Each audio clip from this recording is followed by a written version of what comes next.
যদি মানে সেই রকম মানুষ হন তাহলে না কোথাও একটা পরিবেশটা অন্যরকম হয়। এই হাউসে সেই পরিবেশটা আছে। তাই আমাদের কলকাতাতে শীত খুব অল্প দিন হয়, 15-20 দিন, 1 মাস, কিন্তু তার প্রিপারেশনটা থাকে শীত পড়বে আমরা জ্যাকেট ফ্যাকেট ছেলেদের ক্ষেত্রে বলছি সব বার করে রাখি। এবার শীত আসার আগে মায়েদের যেটা ডিউটি পড়ে সেটা হচ্ছে যে ওইগুলোকে কেচে ফেচে পরিষ্কার করে রাখা। আমার মা তাই করে। এবার ভাবি মাস ডাইরেক্ট পড়বো, 15-20 দিন পরে চলে যাচ্ছি। তো এই বছরের ঘটনা বলছি। তো এবার মা বলছে এই এত জামা কাপড় সব বার করে রেখেছি, সব আবার কাচতে হবে, পরিস দুটো একই। খুঁজতে খুঁজতে হঠাৎ করে বলছে এই দেখ, এটা তো হালকা শীতে পড়তে পারতিস, এটা তো ট্যাগও কাটা হয়নি, এত জামা কাপড় কেন কিনিস? বলছে ঠিক আছে, বলছে পরে না, এখনো তো শীত আছে। বললাম না, বলছে ট্যাগ কাটিস নি কেন?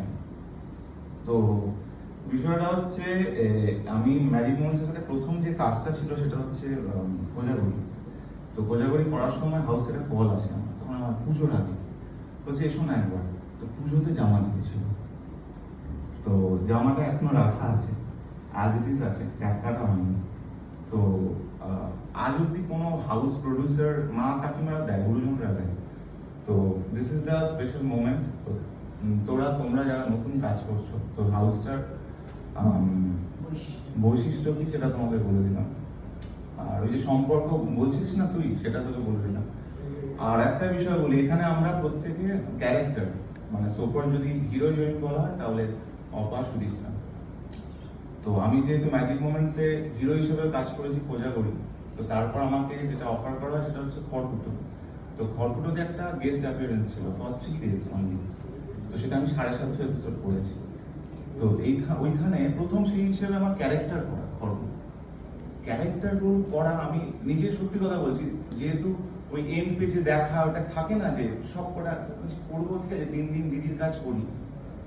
করার পর আমি বুঝতে পারলাম যে চরিত্র অভিনেতা হলে বা করতে পারলে কতটা জনপ্রিয়তা পাওয়া যায়। 1 নাম্বার 2, আমি বুঝতে পারলাম যে হিরোরা বুড়ো হয়, অভিনেতা বুড়ো হয় না। তো আমার অনেক কিছু যেগুলো রঙিন চশমা ছিল সেগুলো খুলে গেল। তো এটাও শিখলাম আমি খড়কুটো করার পর। তো যারা আমরা এখানে অভিনেতা হওয়ার চেষ্টা করব, আর শেখার বিষয়ে বলি সেটা হচ্ছে রিতাদি আছে, প্রত্যেকের থেকে শিখে। আমার একটা ব্যাপার হচ্ছে আমি